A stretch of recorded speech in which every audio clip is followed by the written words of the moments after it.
திருவள்ளூர் மாவட்டம் பொன்னேரியில் தேர்தலில் வாக்களிப்பதன் அவசியத்தை வலியுறுத்தும் வகையில் கையெழுத்து இயக்கம் நடைபெற்றது. தமிழ்நாட்டில் ஏப்ரல் 23ஆம் தேதி ஒரே கட்டமாக சட்டப்பேரவை தேர்தல் நடைபெற உள்ளது. இந்த நிலையில் வாக்காளர்களுக்கு விழிப்புணர்வை ஏற்படுத்தும் வகையில் திருவள்ளூர் மாவட்டம் பொன்னேரியில் கையெழுத்து இயக்கம் நடைபெற்றது. கோட்டாட்சியரும் தேர்தல் அலுவலருமான ரவிச்சந்திரன் தொடங்கி வைத்த இந்த நிகழ்வில் அரசு ஊழியர்கள் மற்றும் காவல்துறையினர் பங்கேற்றனர்.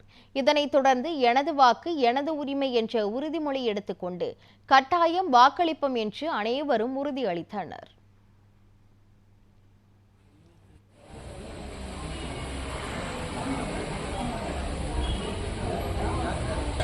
எப்படி